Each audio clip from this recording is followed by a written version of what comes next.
চকুৰ সন্মুখতেই শেষ হৈ গ'ল সকলো। নিমিষতে ধোৱা হৈ গ'ল 17টা বছৰৰ কষ্ট।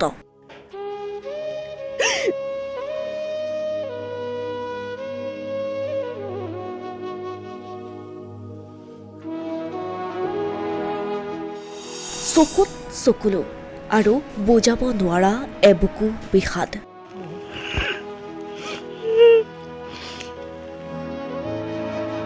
হিয়া ঢাকুৰি কান্দিছে গোলাঘাটৰ এটা পৰিয়ালে।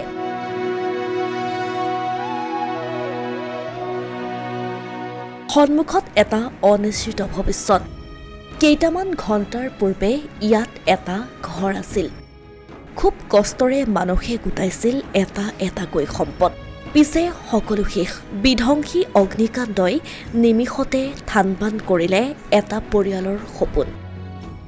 শ্বৰ্ট চাৰ্কিটে হ'ব, বাকীটো একো নাই। আমাৰ ধূপ এডালহে জ্বলাইছিলে গোঁসাই ঘৰত, তাকো গোঁসাই হেৰি চাকিও জ্বলোৱা নাই, বেলেগটো বস্তুৱেই নাই আমাৰ ঘৰখনত। নষ্টটো বহুত হ'ল আৰু আপোনাৰ মোৰ 1.5 লাখ মান টকা মিনিমাম হাঠিয়াৰে আছিলে কাম কৰা।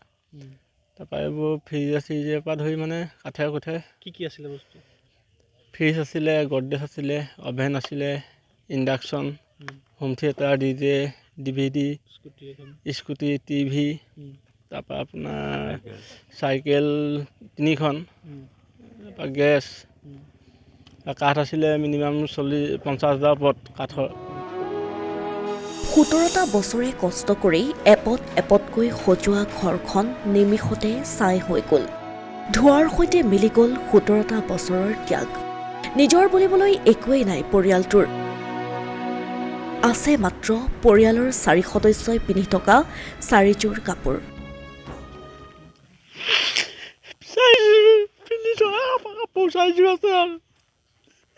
চাৰিযোৰ কাপোৰ আছে, মোবাইল 2টা আছে আৰু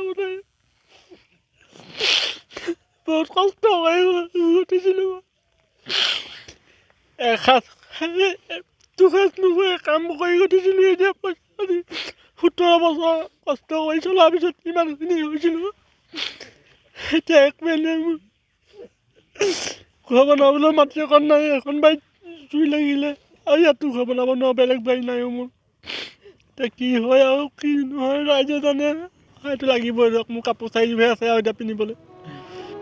ঘটনা সোমবাৰৰ সন্ধিয়াৰ। গধূলি 2 সন্তানক লৈ বজাৰ কৰিবলৈ ওলাই গৈছিল মানস বৰাৰ পত্নী। আতবাততেই খবৰ পাই উভতি আহে মানে জুইৰ শিখাই আগুৰি ধৰিছিল ঘৰটো। চকুৰ সন্মুখতেই ডাও ডাওকৈ জ্বলিছিল মৰমৰ ঘৰখন।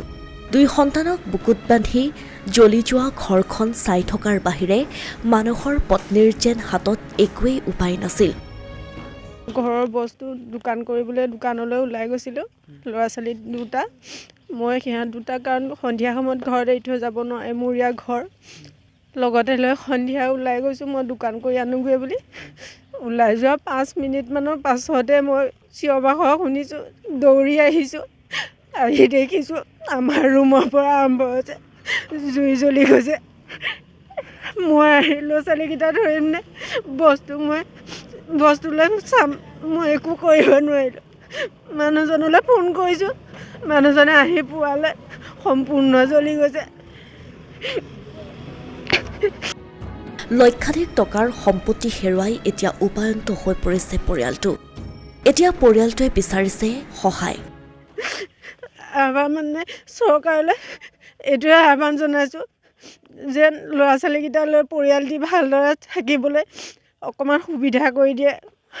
ঘৰ দুৱাৰ কিবা এটা যদি, মাটিকণটো নায়েই, মাটি এইখিনিতো ঘৰ বনাবই নোৱাৰোঁ। গতিকে তেনেকৈ যদি কিবা এটা সহায় কৰি দিয়ে সেইখিনিয়ে অনুৰোধ জনাইছোঁ চৰকাৰলৈ। গাঁওখনৰ ৰাইজে মিলি কিছু সহায় কৰাৰ চেষ্টা কৰিছে পৰিয়ালটোক, কিন্তু চৰকাৰীভাৱে পৰিয়ালটোক উদ্ধাৰৰ আহ্বান জনাইছে স্থানীয় লোকে। সি বহুত কষ্ট কৰি ডাঙৰ হোৱা ল'ৰা, বহুত কষ্ট কৰি এটকা দুটকাকৈ পইচা গোটাই সেই মিস্ত্ৰী শিকিলে। মিস্ত্ৰী শিকাৰ কাৰণে মানে ফাৰ্নিচাৰ বনাবৰ কাৰণে এটা সঁজুলি গোটাইছে। কেতিয়াবা বন্ধনৰ লোন লৈছে, কেতিয়াবা লোকৰ ঘৰত হাজিৰা কৰিছে।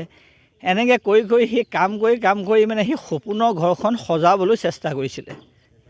ৰাইজেও মানে সেই দুখটো সহিব পৰা নাই। আমি এটা কথা কওঁ, যাতে সি জীয়াই থাকিব পৰাকৈ মানে আমি ৰাইজে এতিয়া মিটিং দিছে 9টা বজাত সকলো গোট খাই ৰাইজে যি পাৰে সহায় কৰিব কিন্তু এই চৰকাৰখনো এটা দায়িত্ব আছে সকলো হেৰুৱাই এতিয়া পৰিয়ালটো বাকৰুদ্ধ দুই সন্তানৰ সৈতে কলৈ যাব কি কৰিব তাৰ কোনো সমাধান সূত্ৰই বিচাৰি পোৱা নাই পৰিয়ালটোৱে এই ক্ষেত্ৰত এতিয়া জনপ্ৰতিনিধিৰ ভূমিকা কি হ'ব সেয়াহে হ'ব লক্ষণীয় অসমীয়া প্ৰতিদিন ডিজিটেল ডেস্ক